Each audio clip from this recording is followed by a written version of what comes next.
দর্শক সবাইকে আমন্ত্রণ জানাচ্ছি আরআরএম স্টিল ইনসাইড পলিটিক্স অনুষ্ঠানের সঙ্গে আছেন প্লাবন রহমান। অনুষ্ঠানের মধ্যে দিয়ে সাম্প্রতিক সময়ের গুরুত্বপূর্ণ বিষয় আমরা তুলে ধরার চেষ্টা করব। আজকে আমাদের আলোচনার বিষয় রং পাল্টালে কি মন পাল্টাবে। আপনারা নিশ্চয়ই জানেন যে পুলিশ, র্যাব এবং আনসারের পোশাকের রং বদলাচ্ছে, নকশায় পরিবর্তন এসেছে। যে বিষয় নিয়ে মূলত আমরা আলোচনা করতে চাই। অনেক আলোচিত সমালোচিত আসলে আমাদের পুলিশ, র্যাব, আনসার, যে কারণে একটা দাবি ছিল যে 5 আগস্ট গণ অভ্যুত্থানের মধ্য দিয়ে যে নতুন বাংলাদেশের যাত্রা শুরু, তার মধ্য দিয়ে আইনশৃঙ্খলা বাহিনী সহ যারা জনগণের সেবায় কাজ করবেন তারা আসলে বদলাবেন। সে বিষয় নিয়ে মূলত আমরা আজকে আলোচনা করতে চাই। আমাদের আজকে আছেন স্টুডিওতে আকবর আলী, সাবেক ডিআইজি বাংলাদেশ পুলিশ। আমার ডান পাশে আছেন, একেবারে ডান দিকে আছেন ব্যারিস্টার আসাদুজ্জামান ফুয়াদ, সাধারণ সম্পাদক এবি পার্টি। দুজনকে স্বাগত জানাচ্ছি ইনসাইড পলিটিক্স। শুরু করতে চাই আকবর আলী, পুলিশ দিয়ে শুরু করি। আসলে পুলিশকে তো আসলে মানুষের, জনগণের বন্ধু বলা হয়, কিন্তু যে রূপ আমরা আসলে পুলিশ দিয়েও নানা অভিযোগ শুরু থেকে ছিল, অনেক আগে থেকেই ছিল আসলে। কিন্তু 5 আগস্টের আগে আন্দোলন দমা থেকে পুলিশ যে আচরণ করেছে, গণহত্যা করেছে, সেই তারপরে এই যে ধরেন এখন নানা সংস্কারের মধ্যে একটি কাজ হলো যে পোশাক বদলাচ্ছে, রং বদলাচ্ছে, নকশায় পরিবর্তন আসছে। কতটা কাজে আসবে মনে হয় আসলে? ধন্যবাদ। রং বদলাতে তো, রং বদলালেই তো সব চেঞ্জ হয় না। জি, এটা তো স্বাভাবিক। উপরে আমরা পুলিশের যে পোশাক পরিবর্তন করছি, পোশাকের রং পরিবর্তন করছি, আপনি বললেন যেটা, এর মাধ্যমে তো আর ভিতরের মানুষটাকে পরিবর্তন করা যাবে না, তাই না? তবে হ্যাঁ, তো এইটা এই যে ঘটনা আমরা 5ই আগস্টের আগে 15 বছরে পুলিশের যে চরিত্র দেখেছি, পুলিশের যে অ্যাক্টিভিটিস দেখেছি, পুলিশের যে দলীয়পনা দেখেছি, সেটা থেকে একটা এই রং পরিবর্তনের মাধ্যমে একটা দেয়াল তৈরি করা হচ্ছে মনে হয়। হতো, সরকার চাচ্ছে যে ওই পুলিশটাকে তোমরা ভুলে যাও, you are not that police. আর পুলিশও চাইবে যে আমি ওই পুলিশ নাই। অন্ত কাপড় পরিবর্তন করে হলেও, পোশাক পরিবর্তন করে হলেও সে পুলিশ এখন বলার চেষ্টা করছে যে আমি ওই পুলিশ নাই। এই একটা ব্যাপার। সেটা কি সম্ভব? ধরেন পুলিশের রদবদল আছে, কিন্তু ধরেন যারা ওই সময় দায়িত্বে ছিল বেশিরভাগ পুলিশ এখনো আছে না। এটা একটাও তো মানে আপনি বাইরের একটা রূপ, না? পুলিশকে আমরা বাহ্যিক একভাবে আমরা একটু পরিবর্তনের চেষ্টা করছি, কিন্তু ভিতরের পরিবর্তন তো আসল পরিবর্তন, তাই না? তো সেখানে পুলিশকে তো এখন তার মানসিকতা চেঞ্জ করতে হবে। সেই যে দলীয় রাজনীতির কবলে পড়ে যা করেছে, যে সমস্ত অত্যাচার করেছে, যে সমস্ত গুম করেছে, খুন করেছে, সেগুলোর জন্য সেগুলো থেকে তাকে তো বেরিয়ে আসতে হবে। এই প্রবৃত্তিটা থেকে তাকে বেরিয়ে আসতে হবে। সেটা কি এমনি বের হবে? এমনি বের হবে না। তো এখন তাকে তো তার রিক্রুটমেন্ট থেকে, যেটা তার নিয়োগ থেকে শুরু করে ট্রেনিং, তাকে যে তার উদ্দীপনা সব কিছুতেই এখন তাকে পরিবর্তন আনতে হবে আর কি। পুলিশ তো, আপনি যেটা বললেন যে পুলিশকে মানুষ পুলিশ হলো জনগণের সেবক হবে, তাই না? জনগণের বন্ধু হবে।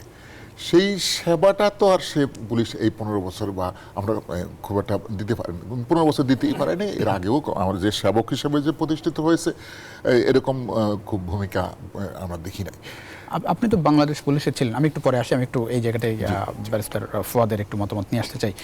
পুলিশের পোশাকের রং এবং নকশায় পরিবর্তন কতটা কাজে আসবে বলে মনে হয়? মানে ধরেন উপরের রূপটা আসলে বদলে ফেলা হচ্ছে, এবং আকবর আলী যেটি বলছিলেন যে একরকম মানুষকে বার্তা দেয়া যে আমরা আসলে আগের পুলিশ নাই, আগের পুলিশকে ভুলে যাও, সম্ভব কিনা, এবং এই পরিবর্তনের মধ্যে দিয়ে পুলিশের ভেতরটা আসলে কতটা বদলাবে বলে মনে হয়?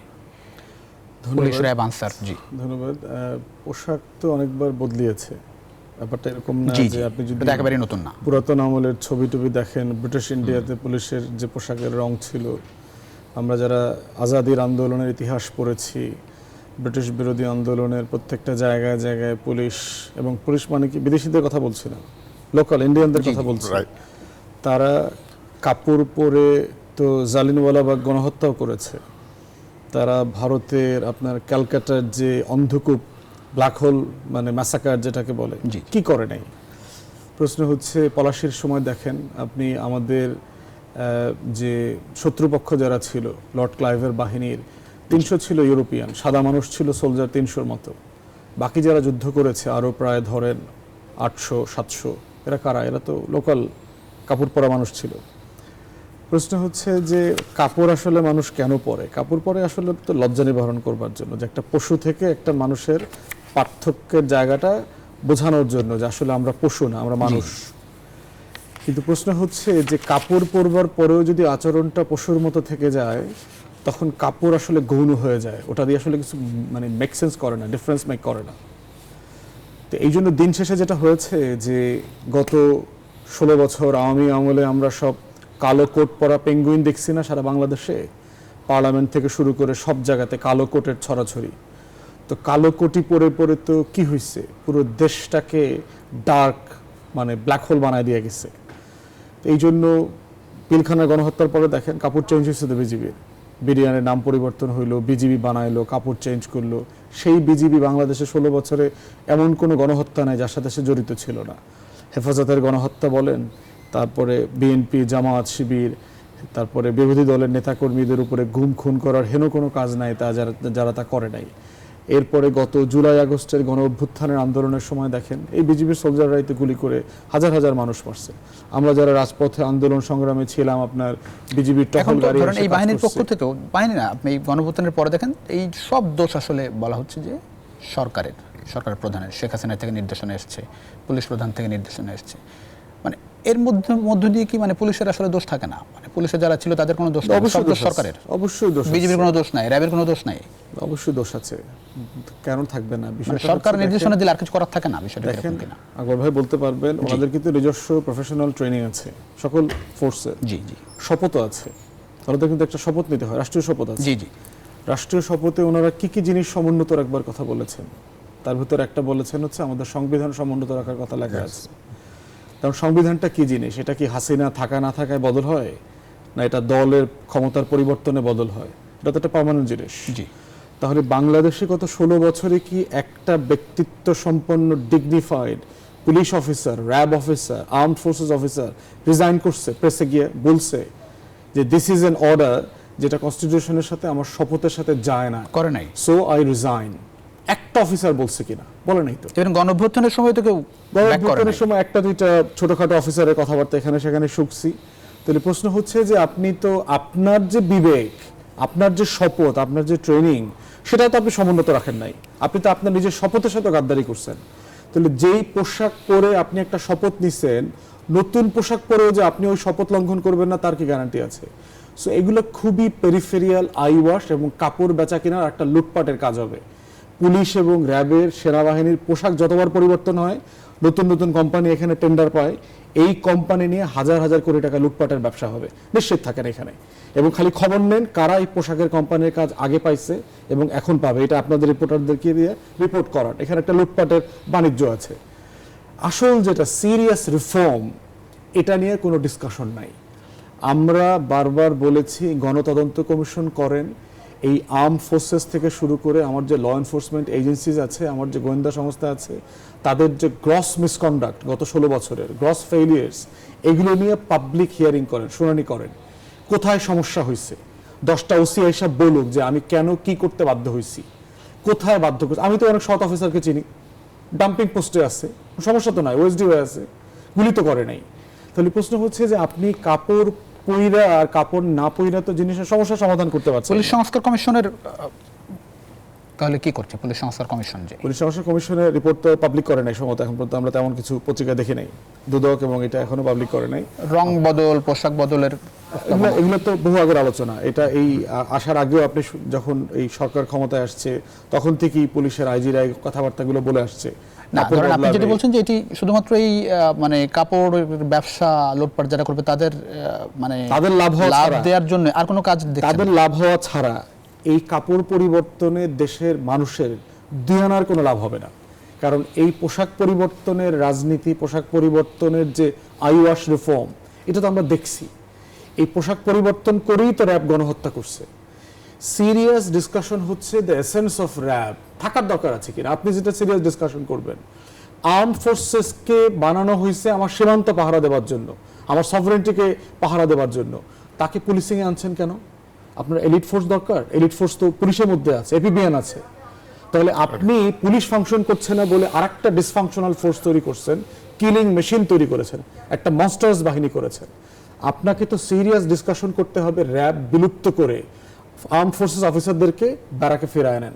কারণ যে যে কাজের জন্য যোগ্য না, ট্রেন না, তাকে সেই কাজে আইনেন না। পুলিশিংয়ের কাজ পুলিশিং দিয়ে করাইতে হবে।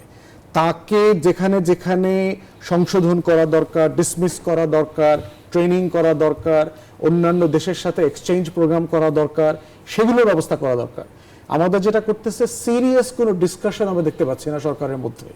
দেখতে পাচ্ছি হলো ভেরি পেরিফেরিয়াল এবং আইওয়াশ টাইপের রিফর্ম। এটা সিম্পলি কোনো কাজে আসবে না। খাসলত পরিবর্তন করা দরকার।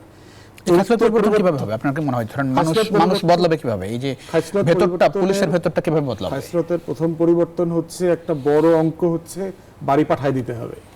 কারণ যারা অলরেডি অন্যায় কাজ করে, গুম খুন, গণহত্যা, লুটপাটের সাথে জড়ায় গেছে, এদেরকে আপনি আপাতত রাইখা সংশোধন করতে পারবেন না।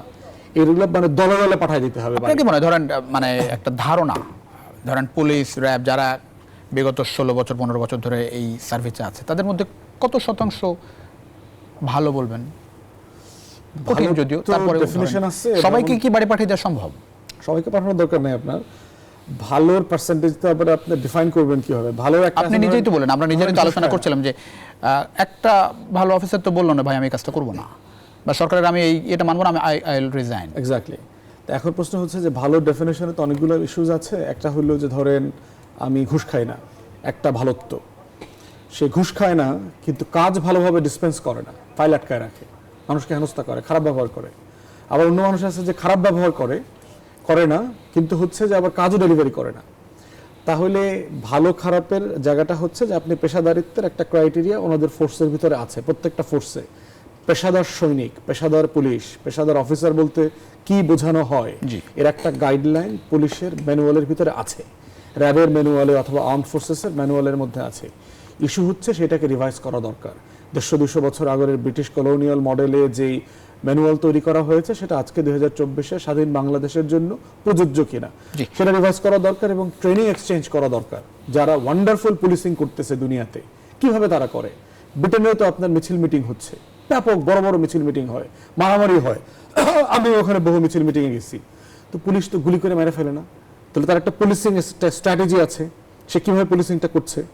গোয়েন্দা সংস্থাগুলো দেখেন, সারা দুনিয়ার এত বড় বড় গোয়েন্দা সংস্থা কাকে কয়জন মেরে ফেলতেছে, উঠায় নিচ্ছে। আমার গোয়েন্দা সংস্থা আমাকে গুম করে ফেলে কেন, উঠায় নেয় কেন? তাহলে কি সে সফিস্টিকেশনের প্রবলেম আছে, তার ট্রেনিং এর প্রবলেম আছে, মনস্তত্ত্বের প্রবলেম আছে? এগুলোকে এক্সপোজ করা দরকার। অনেক ধন্যবাদ। আকবর আলী, আমি একটু জানতে চাই আসলে পুলিশ কেন এসব ইনভলভ হয়? এটা কি ধরেন নিজেদের কোনো রকম দুর্বলতা, ব্যক্তির প্রবলেম, নাকি সরকার চাই বলে আপনারা বাধ্য থাকেন? আসলে পুলিশ, একটা কথা বলিনি যে পুলিশে তো আইন আছে না, আইনের তো বলা আছে যে তুমি কোনো অবৈধ আদেশ মানতে সে বাধ্য নয়, কিন্তু এই জিনিসটাই হয় নাই কখনো। এই জিনিসটাই যে মানতে বাধ্য নয়, বা এই জিনিসটাই কখনো তারপরে মানে কেন বললেই মানে ধরেন এমনও হয়েছে যে ধরেন বলছে এতটুকু কাজ হয়ে গেছে অনেক বেশি, সেটা হচ্ছে, আমি এটা আসছি। তা এখন এই যে আমরা একটু পিছনের দিকে তাকাই, এই 15 বছর যেটা হয়েছে, যেই লোকগুলো তো না বলার কোনো সাহস আছে বা না বলতে পারবে এরকম যে যারা ছিল, এর বেশি বেশি এই লোকগুলো কিন্তু সরিয়ে দেওয়া হয়েছে। এবং যারা একেবারে সবসময় মানে একেবারে হা বলবে, মানে তাদের সরকারের কথায়, দলের কথায় হা বলবে, এই লোকগুলোকেই রাখা হয়েছে। কাজেই আপনার মানে ইএস পার্টির সংখ্যা কিন্তু বেড়ে গেছে, যা বলবেন সেটাই আমি মেনে নেব। কারণ ওরা জানে এই সরকার, এই অবৈধ যে সরকারের কথা আমরা ইন্ডিকেট করছি, তারা যদি না থাকতো তারা ওই পজিশনে যেতে পারতো না, ওই কাজটা তারা পেতো না, মানে ওইটা তারা কখনো অর্জন করতে পারতো না। কাজেই সেই সরকারকে খুশি করার জন্য তারা কাজ করেছে, এবং নিজে তো সেই সরকারও ওদেরকে অবহেলিতভাবে কাজ করতে দিয়েছে। সেখানে অত্যাচার হয়েছে, সেখানে গুম হয়েছে, সেখানে গুলি হয়েছে। যে গুলি হলো একবার পুলিশ গুলি করবে সবার শেষে গিয়ে, কিন্তু সেই দেখা যাচ্ছে যে না, প্রথম কাজটাই সে গুলি দিয়ে শুরু করেছে। তো এটা হয়েছে যে মিলিটারাইজেশন, ভাই যেটা বললেন যে একটা ফোর্স, পুলিশের এই যে মিলিটারাইজেশন হয়ে গেছে। এখানে আমরা দেখেছি যে র্যাব তো প্রথমেই গুলি করে মানুষ মেরে ফেলে, তো এখন পুলিশ এবং বাহবা পাচ্ছে, সরকারের বাহবা পাচ্ছে, তো এখন পুলিশ পুরস্কৃত হচ্ছে, তো সর্বোচ্চ পুরস্কার পাচ্ছে। আমি কেন পিছনে থাকবো? পুলিশের মধ্যে এই মনোভাবও কিন্তু গড়ে উঠছে, তো তারাও এগিয়ে ওই কাজ করেছে। আমরা তো পরে দেখেছি দুজন রীতিমতো কম্পিটিশন হয়েছে, কে কতটা ক্রস ফায়ার করতে পারে, কে কতটা গুম করতে পারে, এরকম কম্পিটিশন আমরা দেখেছি। এবং দেখুন সংখ্যা কিন্তু সমান সমানই প্রায় দেখা গেছে। এবং এর ফলে পুলিশও ওই ইন্টারন্যাশনালি ব্যান্ড হয়েছে, র্যাবও ব্যান্ড হয়েছে, আপনারা দেখেছেন এটা। তো এই একটা ব্যাপার। আর হলো যে পুলিশ কেন করে, যেটি বলছিলেন ব্যারিস্টার ফুয়াদ, যে এই যে রং বদল, নকশা পরিবর্তন, পোশাক বদলে আসলে মানে দুই আনার কাজও হবে না বলছিলেন। সেটা তো ঠিকই আছে, ওই যে এখানে যে তাহলে শত শত পোশাক বদল কেন? এখানে তো শত শত কোটি টাকা যাবে রাষ্ট্রের, শত শত কোটি টাকার এখানে একটা ব্যাপার আছে। আমার টাকার জন্য অনেক কাজ আমরা করতে পারছি না। আপনারা দেখেন ওই যে যারা ভূতাপেক্ষা প্রমোশন পাওয়ার জন্য আন্দোলন করছে, এবং একটা কমিটি কিন্তু তাদেরকে রিকমেন্ড করেছে টাকার, মূলত কিন্তু টাকার জন্য তখন তারা কিন্তু সেইটা পাচ্ছে না। এরা বঞ্চিত ছিল, এখনো বঞ্চিত টাকার জন্য। আর এখানে এখন আমরা এই কাজের জন্য কিন্তু আমরা হাজার হাজার কোটি টাকার একটা ওপেন করে দিচ্ছি আমরা। এটা তো একটা অবশ্যই একটা মানে বিষয়টা কি এরকম যে ধরেন পোশাক পরিবর্তন তো মানে হতেই পারে, মানে এটা তো আর মানে না হওয়া বিষয় না, হতেই পারে, কিন্তু শুরুতেই পোশাক পরিবর্তন এটিকে কি আপনারা সমর্থন করছেন না ব্যারিস্টার ফুয়াদ? মানে পোশাক পরিবর্তন কোনো দরকারই নাই আমার জায়গাতে মোটেই প্রয়োজন নাই। কারণ দিন শেষে হচ্ছে যে আপনার যে পোশাকেই আনেন, দিন শেষে কিন্তু পুলিশ, দিন শেষে সে র্যাব, দিন শেষে সে আনসার। আপনি পোশাকের রংটা ডিফারেন্সটা ধরবেন, চোখে অ্যাডজাস্ট করতে 2-3 দিন লাগবে।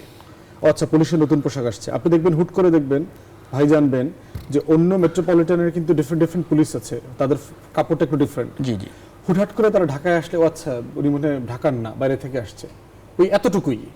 কিন্তু এরপরে আপনার চোখ এটাতে 2-3 দিনের মাথায় আপনি কাপড়টাতে অভ্যস্ত হয়ে যাবেন। 4th ডেতে কিন্তু আপনি তার খাইসলত নিয়েই প্রশ্ন করবেন। আপনি যখন থানায় যাবেন, যখন দেখবেন সে আগের মতোই হচ্ছে আনপ্রফেশনাল, সে আগের মতোই আপনার সাথে খারাপ আচরণ করছে, সে আগের মতোই ইনায়া বিনায়া টাকা পয়সা এই দিচ্ছি ভাই, খরচপাতি দেন টেন, খাওয়ান দাওয়ান হাবিজাবি এগুলো বলবে টলবে, সে ইনায়া বিনায়া আপনার কাজটা করবে না। সে ইনায়া বিনায়া আসছি, আপনি বিপদে পড়ছেন, আচ্ছা ফোর্স নাই, পাঠাচ্ছি, দেখছি, এগুলোই আপনি এক্সপিরিয়েন্স করবেন। দিন শেষে এখান থেকে সে উঠে আসতে পারবে না। তাহলে যেটা হলো সার্ভিস, যেটা হচ্ছে দুই পক্ষের, সার্ভিস গিভার এবং রিসিপিয়েন্টের যে রিলেশনশিপ ক্রাইসিস আছে এখানে, এই সম্পর্কের সংকটটাকে অ্যাড্রেস করতে হবে। যে এই রিলেশনশিপ ক্রাইসিসটাকে আমি কিভাবে মোটিভেট করব, এবং পুলিশকে পাবলিক হিয়ারিং এ নিয়ে আসতে হবে, প্রত্যেক থানায় গণশুনানিতে আনতে হবে, মাসে একবার করে, যে আমার থানার ব্যাপারে কি কি সমালোচনা আছে, কে কোন এসআই, এএসআই, কনস্টেবল আমার থানার নামে ঘুষ খাইছে, নাম ধরে বলেন। কে করবে এটা? রাষ্ট্রকে করতে হবে, রাষ্ট্র করবে, ডিএমপি করবে। ডিএমপি কমিশনারকে দেখলাম আজকে সব ওসিকে নিয়ে বসছে। আপনি এরকম এসি রুমে ওসিদেরকে বসলে আমার কি যায় আসে? আমি ওসিদেরকে তো রাস্তায় দেখতে চাই। ডিএমপি কমিশনার প্রত্যেক ওসিকে নিয়ে রাস্তায় বসবে থানার সামনে গণশুনানি করবার জন্য, যে এই মাসে এই থানার ব্যাপারে কি কি অভিযোগ আছে পাবলিকলি বলেন, কে কয় টাকা ঘুষ দিচ্ছেন বলেন, এবং এটার হুইসেল ব্লোয়িং যে সিকিউরিটি আছে রাষ্ট্রের আইনে, এই সিকিউরিটি তাকে প্রোভাইড করতে হবে। এই অ্যাকাউন্টেবিলিটি যদি তৈরি করতে আমরা না পারি, এটা যেমন একটা বাস্তবতা, অন্য একটা বাস্তবতা আছে। পুলিশ যারা চাকরি করেন, কনস্টেবল, আমরা তাকে কয় টাকা বেতন দিই রাষ্ট্রে? 9,000 টাকা দিই, 10,000 টাকা দিই, 11,000 টাকা দিই। ঢাকা শহরে একটা কনস্টেবল 11 ঘন্টা, 12 ঘন্টা, 16 ঘন্টা, 17 ঘন্টা কাজ করে। জুলাই আগস্টে রোদের কথা চিন্তা করেন, বৃষ্টির কথা, আমাদের বর্ষাকালের বৃষ্টির কথা চিন্তা করেন, ডিসেম্বর জানুয়ারি শীতের কথা চিন্তা করেন। এই যে মানুষটা 15-16 ঘন্টা অমানবিক কাজ করে, তার কোনো রিওয়ার্ড আছে? সে কিভাবে চলবে? তার সংসার আছে, বাবা মা আছে, ওষুধ কিনতে হয়, ডাক্তার দেখাইতে হয়, চলবে কিভাবে সে? তাহলে তাকে কি রাষ্ট্র একটা লিভিং ওয়েজ দিচ্ছে, একটা ডিগনিফাইড ওয়েজ দেয়, যে যেটা দিয়ে সে সম্মানের সাথে চলতে ফিরতে পারবে, তাকে কোনো অন্যায় করতে হবে না, গাড়ি থামায়া, মোটরসাইকেল থামায়া 500 টাকা, কেস দিলে 2,500, আর কেস না দিলে আপনি 1,000 টাকা আমার দিলে হয়ে যাবে, এই দিলে তাকে যেতে হয় কেন? তাহলে রাষ্ট্রকেও দেখতে হবে যে তার করাপশনকে ইনসেন্টিভাইজ করে কি কি জায়গাতে। সে যে ঘুষ খাচ্ছে, আপনার ভোগান্তিকে ব্যবহার করে সে যে টাকা নেয়, সে কেন নেয়? সেও তো এই দেশের নাগরিক, সে তো জন্ম থেকে ঘুষখোর হয় নাই, তো সে চোরটা হইল কেন? বিগত সরকার তো আপনি নিশ্চয়ই জানেন যে সরকারি কর্মকর্তা কর্মচারীদের ঘুষ যাতে না খায় সেজন্য তো বেতনও বাড়াইছে। খুবই সামান্য, এটা খুবই নমিনাল যেটা বেড়েছে কনস্টেবল এসআই লেভেলে। এরপর দেখুন রিক্রুটমেন্ট প্রসেস, একজন পুলিশের এসআই কনস্টেবল লেভেলে রিক্রুটমেন্টে 10-15 আমাদের বাংলাদেশের বাস্তবতায় কি সম্ভব আসলে? 35 লাখ টাকা পর্যন্ত দেখলাম যে 35 লাখ টাকা তাহলে এই খরচ লোকটা হয়েছে। কি করবে? যে ছেলেটা না, তার উপায় নাই। পরিবারের ছেলে, নিম্নবিত্ত পরিবারের ছেলে 15 লাখ 20 লাখ টাকা খরচ করে এরকম একটা নিম্নমানের চাকরি পাইছে, তার একমাত্র টাকা ওঠানোর উপায় হচ্ছে জনগণের ভোগান্তি। জনগণের ভোগান্তিকে পুঁজি করে তাকে টাকা উৎপাদন করতে হবে, এছাড়া কোনো অপশন নাই। তাহলে রাষ্ট্রকে পোশাক পরিবর্তনের মতো এরকম প্রাইমারি লেভেলের চাইল্ডিশ অ্যাটেম্পটেড থেকে সিরিয়াস বিজনেসে চাইতে হবে। রাষ্ট্র ফাইজলামি না, ডিএমপি থেকে শুরু করে এই ধরনের এই আমাদের স্বরাষ্ট্র উপদেষ্টারা যারা করতেছে এগুলো প্রাথমিক স্কুলের বাচ্চাদের মতো মনে হচ্ছে। রাষ্ট্র serious business, serious reform, serious ডিসকাশনের জায়গা, সেগুলো করা দরকার। জি আকবর আলী। হ্যাঁ, তো ওটাই আর কি। এখন ওই যে ভাই যেটা বললেন যে এটা সার্ভিস প্রোভাইডার, জি। আবার আমরা যারা সার্ভিস এক্সপেকটেশন করি, তাই না? মানুষ তো একটা এক্সপেকটেশন নিয়ে থানায় যায়, একটা প্রত্যাশা নিয়ে থানায় যায়। আমার একটা সমস্যা হয়েছে, আমি এখন এই থানায় গেলে আমি এটার একটা ইয়ে পাবো, এটার একটা ব্যবস্থা হবে। কিন্তু ওখানে গিয়ে দেখেছে উল্টো। হ্যাঁ, বলতো আমি আবার আরেকটা সিস্টেমের মধ্যে পড়ে যাই, আমার কাছ থেকে টাকা চাই, ওই যে মোটর সাইকেলের টাকা দাও, ওটার টাকা দাও, জিরির টাকা দাও। তো এই থেকে না, এখানে যে সিস্টেমটা, এই সিস্টেমের মধ্যেই তো চেঞ্জ আনতে হবে। এই মানুষগুলোকে যদি আমরা চেঞ্জ করতে না পারি, তারা যদি সার্ভিস প্রোভাইডার, প্রকৃতপক্ষে সার্ভিস প্রোভাইডার না হয়, তাহলে তো আপনি যত পোশাক পরিবর্তন, তাদের কোট পরিয়ে দেন বা তাদেরকে যা কিছু পরিয়ে দেন, কোনো লাভ নাই। তো কাজে ওখানে পরিবর্তন আনতে হবে। একটা মানুষ থানায় গিয়ে দেখেন, একজন সাব ইন্সপেক্টরের অবস্থা কি হয়, সে তার কাছে 10টা মামলা থাকে, অথবা তাকে দেখা যায় যে সে মামলা নিচ্ছে, মার্ডার কেসের মামলা নিচ্ছে, না এখনই যেতে হবে, অন্য জায়গায় সমস্যা হচ্ছে। যে লোকটা তদন্ত করবে সে তদন্তই করবে, সে ওই যে ওর তদন্ত, যার সমস্যা শুনছে তার সমস্যা শেষ না করে অন্য কোনো কাজ করতে পারবে না। দিস শুড বি, এরকম একটা ডেডিকেশন থাকতে হবে, তাই না? একটা লোকের কাছে যখন আমি কাস্টমার, সে কাস্টমার হিসেবে আমার কাছে আসছে, আমি তার সমস্যার সমাধান করে দেবো, এরপর আমি অন্য কাজ করব। তো তাকে তো আমি মানে অর্ধেক পথে বা অন্য কিছু শুধু বসিয়ে রেখে তো আমি তার সমাধান করতে পারবো না।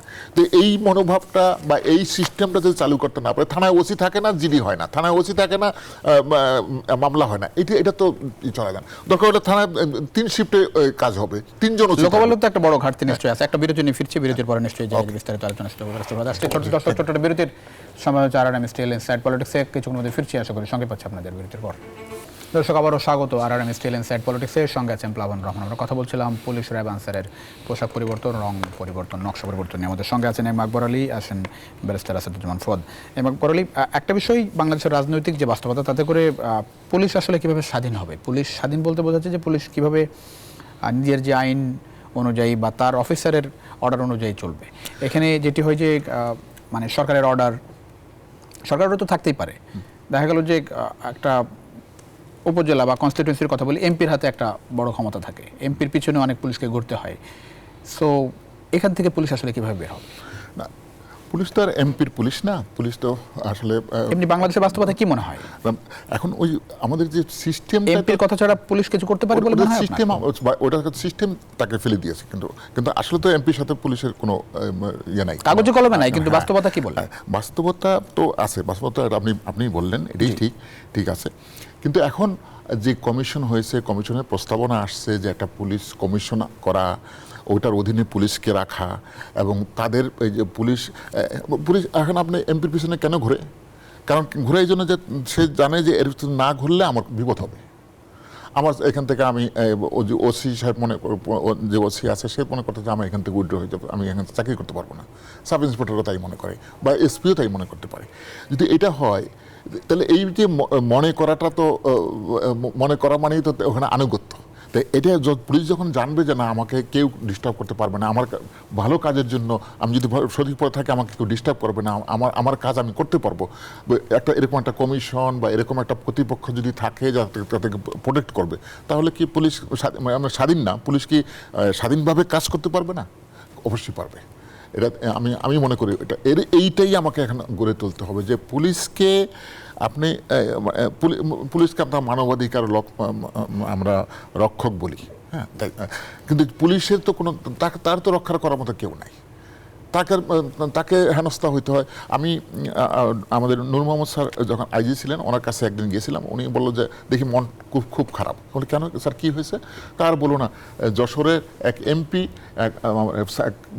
এক ইন্সপেক্টরকে, থানার ওসিকে মারধর করে তার ফ্যাক্টরিতে এনে মারধর করেছে। তা আমি এটা ইয়েকে বললাম, প্রধানমন্ত্রীকে বললাম, প্রধানমন্ত্রী কিছুক্ষণ পরে ফোন দিয়ে আমাকে বলতেছে, নূর মোহাম্মদ তুমি যেটা বলেছো তো ঠিক না, তোমার এই লোক তো ঘুষখোর, ওটা মারধর করছে, ঠিকই করেছে।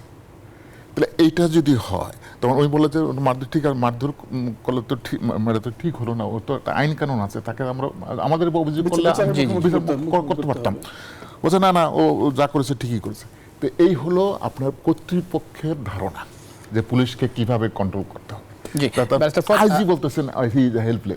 রাজনৈতিক হস্তক্ষেপ মুক্ত কিভাবে হবে পুলিশ?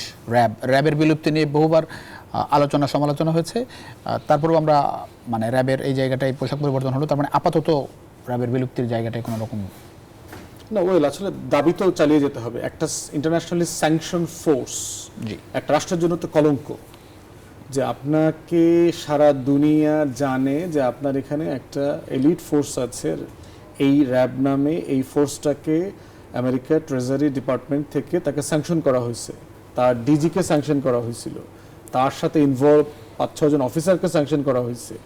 এইটা তো একটা ডিসগ্রেস ফর দ্য কান্ট্রি। এইরকম একটা স্যাংশন ফোর্স যেটা বাংলাদেশকে হিউমিলিয়েটেড করেছে সারা পৃথিবীতে, এরকম একটা ফোর্স তো থাকতে পারে না। দ্বিতীয়ত থাকতে পারে না সে যে হাজার হাজার গুম খুনের সাথে জড়িত, হাজার হাজার। মায়ের ডাকের ক্যাম্পেইন যদি আমরা ফলো করে থাকি, আমি নিজে মায়ের ডাকের প্রোগ্রামে অসংখ্যবার গিয়েছি, তাদের পক্ষে ক্যাম্পেইন করেছি। হাজার হাজার মানুষের কোনো লাশের খবর নাই, ফ্যামিলি জানে না মারা গেছে জীবিত আছে। এটার সাথে যারা জড়িত, চাঁদাবাজি করছে র্যাব যে পরিমাণ, আপনার একটা হইলো বিরোধী দলকে খুন খারাপি করছে, আর একটা হইলো প্রফেশনালি চাঁদাবাজি করছে, মার্সেনারি ফোর্স হিসাবে কাজ করছে, বড় বড় ব্যবসায়ীদেরকে উঠায় নিয়ে 5 কোটি 10 কোটি 20 কোটি লেনদেন না হলে শুট করে ফালায় দিয়ে আসছে। তাহলে এই রকম একটা মানে কাজ করার পরে, সংবিধানের প্রত্যেকটা ধারা উপধারা লঙ্ঘন করবার পরে একটা ফোর্সের এক্সিস্ট করবার কোনো কারণ নাই। থার্ড হচ্ছে মিলিটারির কাজ না যে সে আইসা পুলিশিং করবে, ইটস নট দেয়ার বিজনেস। সারা দুনিয়াতে যেখানেই মিলিটারি পুলিশিং করতে আসছে সেখানে হিউম্যান রাইটস ভায়োলেশন হয়েছে, সেখানে গৃহযুদ্ধ ট্রিগার করেছে, সেখানে সাধারণ মানুষ গুম খুনের শিকার হয়েছে, সারা দুনিয়াতে হয়েছে, আফ্রিকাতে হয়েছে, সাউথ আমেরিকাতে হয়েছে। কি চান মানে র্যাবের জায়গাটা অ্যাবসলিউটলি ডিসলভ করে দিতে হবে, বিলুপ্ত করে দিতে হবে। যারা মিলিটারি অফিসার তারা ব্যারাকে ফিরে যাবে, তারা মিলিটারি ডিপ্লয়মেন্টের যে রুলস অফ এঙ্গেজমেন্ট আছে ইন এইড টু সিভিল পাওয়ার, সেইখানেই তারা শুধু এমপ্লয়েড হবে। এছাড়া তারা বাংলাদেশে কোথাও কোনো কাজে এঙ্গেজ হতে পারবে না। This is not there business. তো ডিসলভ করে দিলে তাহলে প্রশ্ন হচ্ছে টেক ওভার কারা করবে? এই যে সিরিয়াস ক্রিমিনাল আছে, র্যাব থাকার আগে কি হয়েছে? আগে কি বাংলাদেশে সিরিয়াস ক্রাইম হয় নাই, ফ্রড হয় নাই? আপনার গুম খুন এরকম 7-8 খুন হয়েছে, এরকম ঘটনা ঘটে নাই? ঘটছে তো। কে ডিল করছে? আমার এই ভাঙ্গাচোরা পুলিশ বাহিনী তো ডিল করছে। তাহলে ডিল করবার ফোর্স আমার নিজের পুলিশের ভিতরে আমার এলিট ফোর্স তো আছে, এপিবিএন তো আমার elite force, arm trend force. যদি তার সক্ষমতার প্রশ্ন আসে তাহলে একটা ট্রানজিশন পিরিয়ড দিতে হবে, যে আমার টোটাল র্যাবের অপারেশন টেক ওভার করতে এপিবিএন এর সক্ষমতা ঘাটতি আছে, তার 3 মাস লাগবে, আরো 6 মাস লাগবে। আপনি ট্রানজিশন রোডম্যাপ তৈরি করে দিয়ে আস্তে আস্তে দায়িত্ব রেসপন্সিবিলিটি টেক ওভার করবেন, করে টোটাল ফোর্স ডিসলভ করে যার যার ব্যারাকে পাঠিয়ে বাংলাদেশের দিবেন। যে মানে আইন শৃঙ্খলা পরিস্থিতি দেখেন, ইভেন এখনকার কথাই বলি, 5 আগস্টের পরে তো বেশ খারাপ ছিল, এখন হয়তো একটু ডেভেলপ করেছে, তারপরে আসলে কাঙ্ক্ষিত মানুষ এখনো বিভিন্ন জায়গায় আতঙ্কের মধ্যে। ঢাকা শহরেও আপনি বেশি রাতে আসলে খুব বেশি নিরাপদ বোধ করবেন না। সেই জায়গাটায় আইন শৃঙ্খলার যে বাস্তবতা, তাতে করে মানে এই টেক ওভারের কথা আপনি বলছেন, পাশাপাশি শীর্ষ সন্ত্রাসী তো এখন একেবারে নেহাত কম না।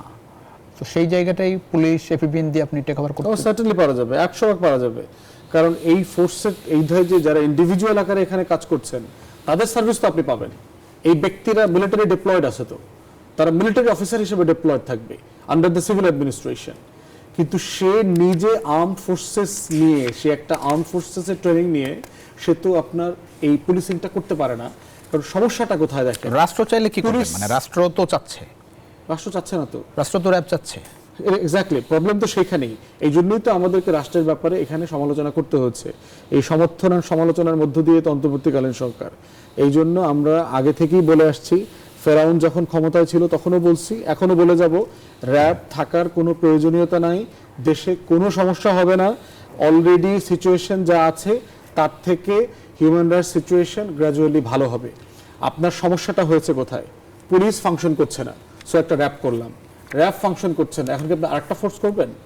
না, আপনি অরিজিনাল পুলিশ ফোর্সকে কম্পিটেন্ট বানাবেন, তাকে পেশাদার বানাবেন। সমাধান ওইখানেই, জি। পুলিশকেই ঢেলে সাজাইতে হবে, এর সিম্পলি বাইরের কোনো সমাধান নাই। আকবর আলী, র্যাবের জায়গায় একটু মতামত চাই আপনার। না, র্যাব র্যাব ব্যারিস্টার ফুয়াদ র্যাবের একেবারে বিলুপ্তি চান?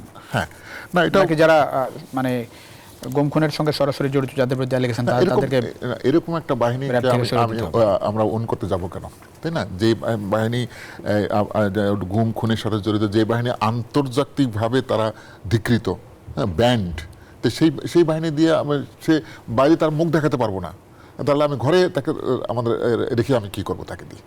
তাই দরকার নেই আমাদের এই র্যাব। আমরা যেটা উনি বললেন যে এপিবিএন আছে, এটা এপিবিএনকে তৈরি করা হয়েছিল, সেই এপিবিএনের বাই প্রোডাক্ট কিন্তু র্যাব। ওখানে একটা আইন একটু সংশোধন করে ওখান থেকে একটা ধারা দিয়ে র্যাব তৈরি করা হয়েছে। এখন জাস্ট র্যাবের যেটা উনি ইঙ্গিত দিলেন যে মিলিটারি পার্টটা যদি চলে যায়, ওই এপিবিএন ওই থেকে যাচ্ছে, এপিবিএন এটা অংশ হয়ে যাবে, তারাই এটাকে ওই এলাকায় তারা ওই কাজটা করবে, যে পুলিশিং কাজটা তারা করবে। পুলিশিং কিন্তু ওই র্যাব ইয়েতে আসে, র্যাব এসে তো পুলিশিং করতে পারতো না, তারপরে তো র্যাবাইজেশন হয়ে যেত এটা। কিন্তু এখন পুলিশিং যদি করতে হয়, পুলিশ দিয়ে করাতে হবে, এটা তো র্যাবকে দিয়ে মিলিটারিকে দিয়ে হবে না।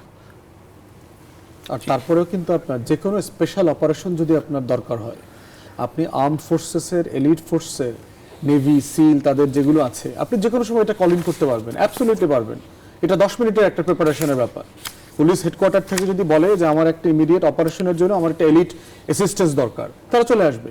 আপনার ফোর্সেস তো রেডি আছে, আপনার যদি অ্যাসিস্ট্যান্স দরকার হয়, কিন্তু কমান্ড স্ট্রাকচারটা পরিবর্তন করতে হবে। পুলিশিং ইজ পুলিশিং, যা কিছু হবে তার অধীনে হইতে হবে। এখানে পুলিশ সংস্কার কমিশন বেশ কিছু সুপারিশ করে, দু একটি সুপারিশ আমাকে একটু জানতে চাই। সেটা হচ্ছে যে আটক ব্যক্তি, মানে বিভিন্ন সময় আমাদের তো মানে বিনা পরোয়ানায় অনেক পুলিশ আসলেই গ্রেপ্তার হয়ে যাইতে হয়েছে, রাতের বেলা নক করছে চলে যেতে, এরকম অনেক উদাহরণ আসলে আছে।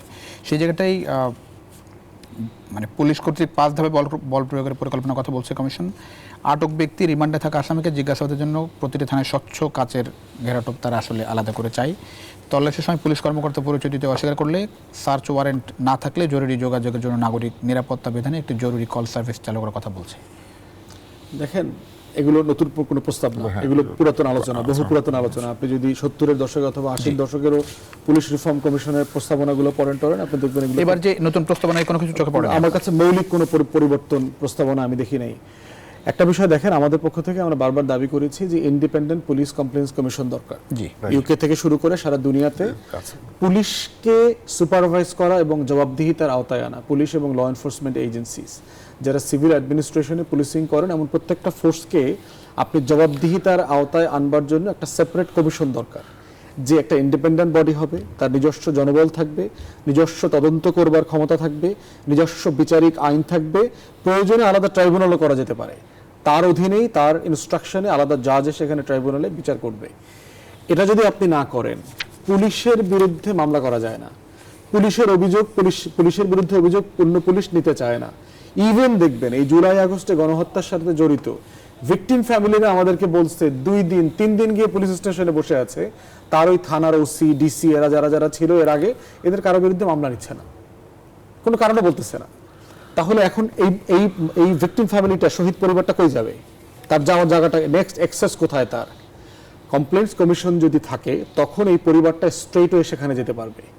এবং গুরুতর অপরাধের ক্ষেত্রে আমি ইংল্যান্ডের এক্সপিরিয়েন্সে দেখেছি, ধরেন পুলিশের গুলিতে কোনো নাগরিক মারা গেছে মিছিলে, আনাম ছিল, নিরস্ত্র ছিল, পুলিশ নিজ দায়িত্বে তাকে তদন্ত করবার জন্য ওই কমিশনকে রেফার করে দেয় যে আজকের একটা ঘটনা ঘটেছে, আমার ফোর্সের এই অফিসাররা এই আইডেন্টিফিকেশন তারা ইনভলভ ছিল, তাদেরকে আমরা রেফার করে দিচ্ছি আপনাদের তদন্তের জন্য, নিজ দায়িত্বে রেফার করে দেয়। এরপরে হচ্ছে বডি ক্যাম, একটা বড় ডিবেটের জায়গা, আমেরিকা এবং ইউরোপে এটা আছে। পুলিশকে আপনার বডি ক্যামেরা দিয়ে দিতে হবে, বডি ক্যাম থাকবে বডিতে। প্রত্যেক বাসায় যাওয়ার আগে ক্যামেরা থেকে শুরু করে total conversation A to Z recorded হইতে হবে।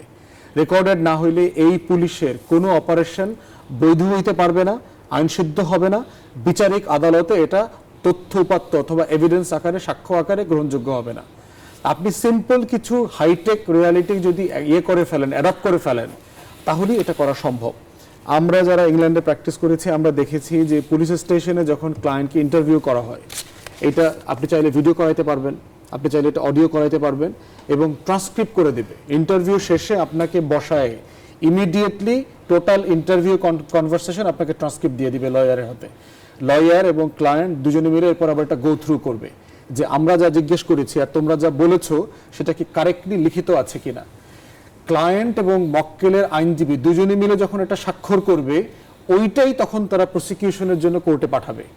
এর আগে এই যে যত জবানবন্দি আছে, যত কথাবার্তা আছে, এটা পুলিশ কোথাও রেফার করতে পারবে না।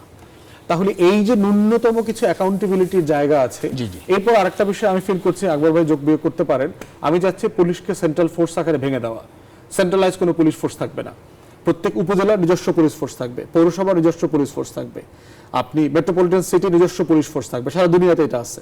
আপনি ইংল্যান্ডে ধরেন স্কটল্যান্ড ইয়ার্ড, সিটি কর্পোরেশন, লন্ডনের সিটি কর্পোরেশনের পুলিশ, প্রত্যেক বারাতে, কাউন্টিতে, শায়ারে নিজস্ব পুলিশ আছে। তাহলে বর্তমান পুলিশ যারা রিক্রুট করেন, এদের সাথে ওই প্রশাসনের সম্পর্কটা কি হবে? বর্তমানে পুলিশ প্রশাসন হচ্ছে রিক্রুট করবেন, ট্রেন করবেন, কন্টিনিউয়াসলি ট্রেন করবেন, জবাবদিহিতা মনিটর করবেন, কিন্তু লোকাল সার্ভিসে এঙ্গেজ করা, ধরেন আমার ভোলা চরফ্যাশন থানায় আমার 20 জন পুলিশের এসআই দরকার। চরফ্যাশন থানা থেকে পত্রিকায় বিজ্ঞাপন দিবে যে আমার থানাতে 20 জন এসআই লাগবে, যাদেরকে ওনারা পুলিশ ফোর্স থেকে অলরেডি এসআই আকারে ট্রেন করে রেখেছেন, পুলের মধ্যে আছে, সেখান থেকে তারা অ্যাপ্লাই করবে যে আমি অলরেডি ট্রেন্ড এসআই, আমি আবেদন করছি। সেখান থেকে ইন্টারভিউ করে তারা নিয়ে নেবে। সেন্ট্রালাইজ পুলিশ ফোর্স ভেঙে দেওয়া দরকার। আপনারা কি সংস্কার কমিশনকে এগুলা আমাদের কাছে কোনো চিঠিপত্র ওনারা দেয় নাই, আমাদের কাছে কোনো পরামর্শ দল হিসেবে দিতে পারেন না, ওনারা চাইতে হবে তো। আমাদের আন্দোলনের ফলে তো রাষ্ট্র, তাই না? রাজনৈতিক দলের কাছে তো পরামর্শ চাইতে হবে। আমি তো সারাদিন চিৎকার করে বেড়াচ্ছি, আমাদের কাছে ওনারা চায় না, অনেক কমিশন চিঠি দিয়ে চাইছে। দর্শক, ছোট্ট একটা বিরতিতে যাচ্ছে, কিছুক্ষণের মধ্যে ফিরছি, আশা করি সঙ্গে পাচ্ছি আপনাদের বিরতির পর। দর্শক, আবারও স্বাগত ইনসাইড পলিটিক্স অনুষ্ঠানের সঙ্গে আছেন প্লাবন রহমান। আসতে চাই আকবর আলী, যেসব উপায়ের কথা বলছিলেন ব্যারিস্টার ফুয়াদ, আমার দুটি বিষয় খুব কানে লেগেছে। একটু হচ্ছে ধরেন বডি ক্যাম দেওয়া, পুলিশ কোথায় কী করছে, পুলিশের অ্যাক্টিভিটিস একেবারেই নজরের মধ্যে রাখা, পাশাপাশি পুলিশ কমিশন করা। বাংলাদেশের বাস্তবতায় খুব কষ্টসাধ্য বা খুব কি কস্টলি মনে হয়, নাকি চাইলেই সম্ভব, সদিচ্ছা থাকলে সম্ভব? সদিচ্ছা এবং রাজনৈতিক সদিচ্ছা মানে সবচেয়ে বেশি প্রয়োজন, কিনা? এটা করতে এটা এটা একেবারে করা যাবে না এমন কিছু না। এটা পুলিশ কমিশনটা করা যাবে না এমন কিছু না, বডি কাম ইউজ করা যাবে না এটা এমন কিছু না। না, কিন্তু যদি মানে এটা ফ্রুটফুল, তো এটা উন্নত বিশ্বের তো ব্যবহার করছে। হ্যাঁ, সেটাই আমি বলছি যে এখানে আমরা পারবো, আমাদেরকে পারতে হবে। আর সেরকম কিছু দেখছেন? এই যে ধরেন আপনি তো দীর্ঘদিন বাংলাদেশ পুলিশের ছিলেন, দেখছি না বলছে বলেই তো আমরা কমিশনের মানে সুপারিশগুলো নিশ্চয়ই আপনার চোখে পড়েছে। সেই জায়গাটাই মানে সেরকম কিছু দেখছেন যাতে করে আসলেই বদলে যাবে? কমিশনের ব্যাপারে প্রস্তাবনা আছে, কমিশনের ব্যাপারে প্রস্তাবনা, বডি এটা ওটা তো করা যাবে, ওটা তো মানে শুধু কমিশনের সুপারিশ ছাড়া আমি পুলিশের বিরুদ্ধে অভিযোগ করতে পারবো কোথায়? যেখানে আমার মানে ভরসাটা থাকবে। কমিশনের কথাই আমি বলছি যে একটা সেন্ট্রাল একটা বডি থাকবে যেখানে করা যাবে। পুলিশও জানবে যে আমার একটা নিরাপত্তা আছে, আর মানুষও জানবে যে আমি পুলিশের বিরুদ্ধে আমি করতে পারবো। দুটি বিষয় আছে, একটু হচ্ছে খুব চ্যালেঞ্জিং মনে হয় আমার কাছে, সেটা হচ্ছে পুলিশকে অনিরাপদ, মানে যারা সাধারণ মানুষ তারা আসলে বন্ধু ভাববে, আবার যারা অপরাধী তারা ভয় পাবে। হ্যাঁ, কিভাবে সম্ভব? না, এটা এখন ইয়েটা পুলিশ যদি যখন নিজেকে সে নিরাপদ আমি মনে করতে পারবে যে পুলিশ আমি যে কাজটা করতে এসেছি সেই কাজটা করতে গিয়ে আমি কোনো বাধার সম্মুখীন হব না, অন্যায়ভাবে আমাকে কেউ বাধা দিবে না, এটা নিশ্চয়তা বিধান করেন। এবং তার কাজ যে পুলিশ আইনের ভয় পায়, ভয় পায়। আর আমি যদি কোনো অন্যায় করি, পুলিশ যদি কোনো অন্যায় করে, তাহলে আমাকে জবাবদিহি করতে হবে। এইটা যদি আপনি প্রতিষ্ঠা করতে পারেন তাহলেই তো হয়ে যায়। জি, অনেক ধন্যবাদ ব্যারিস্টার ফুয়াদ। আমি একটু 11:30 সেকেন্ড যদি শেষ করেন।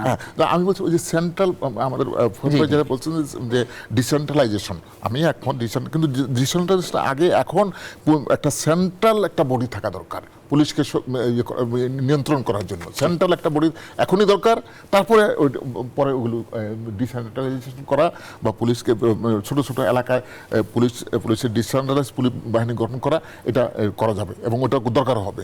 জি, অনেক ধন্যবাদ। কাউন্সিল অফ মাইনরিটির উদ্যোগে একটি অনুষ্ঠান ছিল, সেখানে আপনি ছিলেন। তারা আসলে কি চায়, মানে তাদের দাবি সম্পর্কে একটু জানতে চাই। কাউন্সিল অফ মাইনরিটিজ আসলে বাংলাদেশের অনেকগুলো মাইনরিটি নিয়ে কাজ করে, জনগোষ্ঠীকে নিয়ে কাজ করে। পার্টিকুলারলি আজকের ইভেন্টটা ছিল হচ্ছে আপনার উর্দুভাষী বাংলাদেশি যারা আছেন।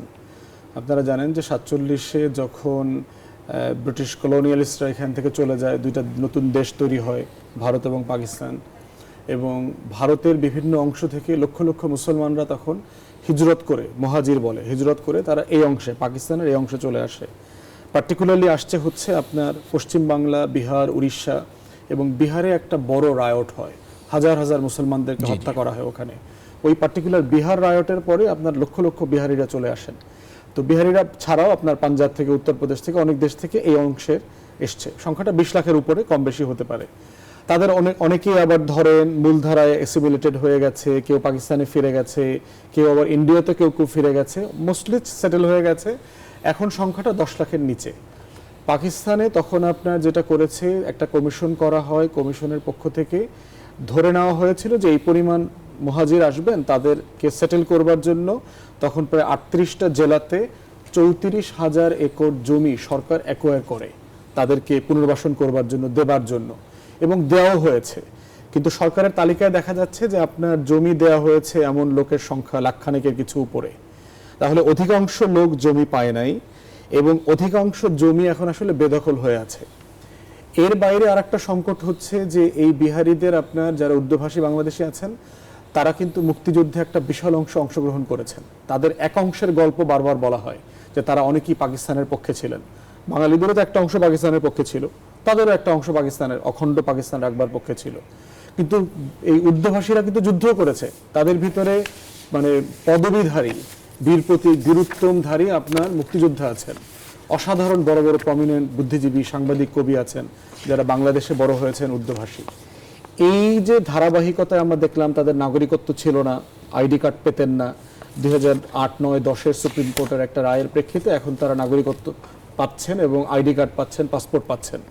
কিন্তু নাগরিক অধিকার বলতে যেটা বোঝানো হয়, তাদেরকে মূল ধারায় বাংলাদেশে বানানোর যে একটা লড়াই আছে, এই ট্রমা থেকে বের করে নিয়ে আসাটা, এখানে যথেষ্ট ঘাটতি আমরা দেখতে পাচ্ছি।